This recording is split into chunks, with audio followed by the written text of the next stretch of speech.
Hello, my name is Badger Bates. I was reared up on the Barka, or the Darling River was behind me. In the old Barka, when I was in its glory, we got fish, yabbies, turtles, shrimps, you name it, we got out of the river and it's fed us. And also I like to add, we had fresh, beautiful water. It might have been muddy, but it was beautiful.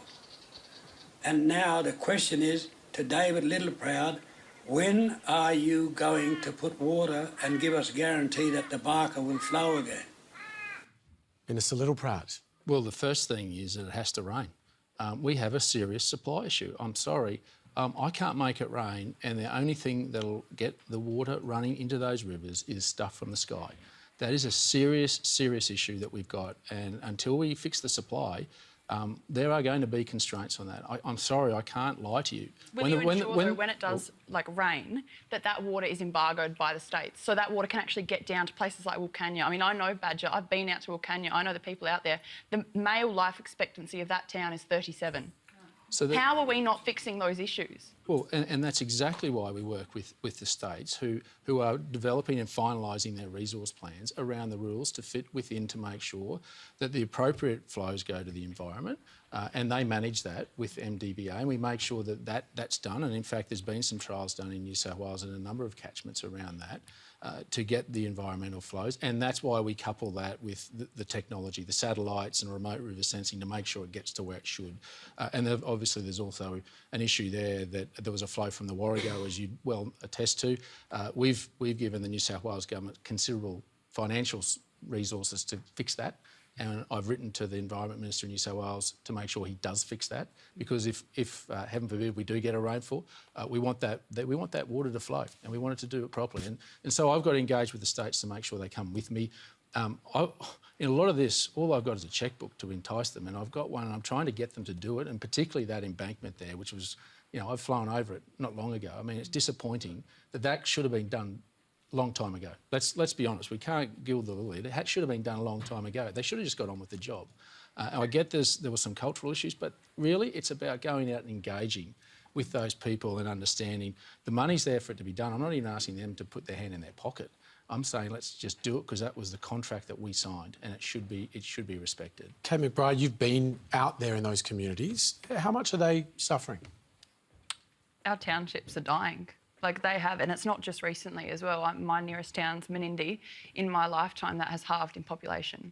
We used to have great big grapevines and used to drive in, and like either side, one company I believe did 1 million boxes of Menindee seedless. Everyone knew what Menindee seedless grapes were. They're not there anymore. The whole township is dying, and that's not just because of drought, it's because of water issues, because the water just isn't getting down to where it used to get to. And all our irrigators are gone, there's no more fresh fruit. And, what's that doing to the rest of the town? We have to go another 200 kilometres to go and get any fruit. On a human level, what's that like? It's heartbreaking. Like, that's where I was born and brought up. Like, it's my home, and now there's nothing there. Like, you can hardly go into the shops to get the things you need. It's gone. Our towns have been destroyed, and this was being destroyed well before this drought hit, and that's what's really heartbreaking to see, is that this is so much to do with water management, and we're not allowing those townships, and we always speak about, we can't hurt the townships up the top and everything like that, but what about the people at the bottom of the river? Because we are giving them absolutely nothing right now. I want to find out a little bit about how this is impacting Indigenous communities as well in those areas. Bruce Shillingsworth is in the audience tonight. Bruce, I know you've been travelling to those areas as well. Can you describe the impact? Look, we just come back from the big Yamagana Barka corroboree on the rivers Walgett, Bree, Burke, Wilcannia, Menindee. And look, I took a group of, there was a convoy of 300 people, and on the rivers we had about 1,000 in the corroboree each night.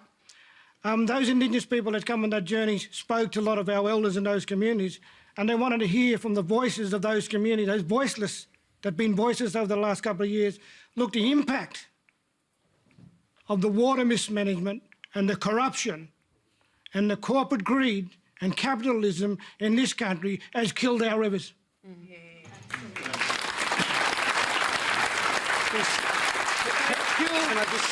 They have killed our communities. Look, we've been out in those communities. The health is deteriorating in our communities. Our old people are now dying. Our young people with a high rate of mental health, suicides, dialysis, people that are on dialysis can't get water to flush their machines. So they've got to move on, now migrate to bigger towns, bigger rural towns and cities.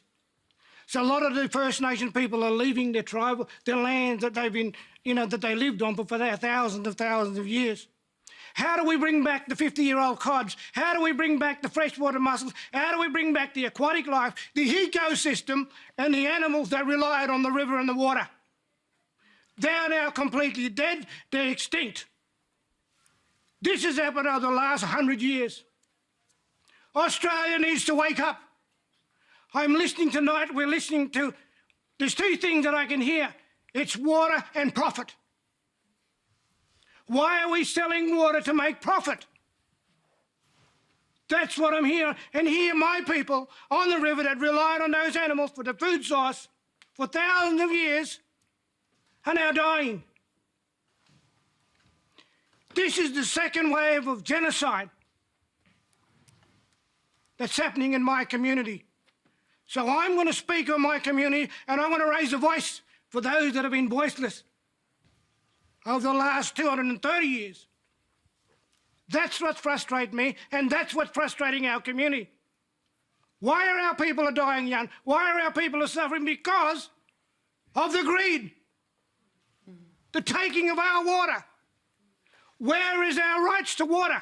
First Nation rights to water. We have a right to fresh water. Put the water back in the river, not just for us, but for the environment. Thank you very much, Bruce Shillingsworth.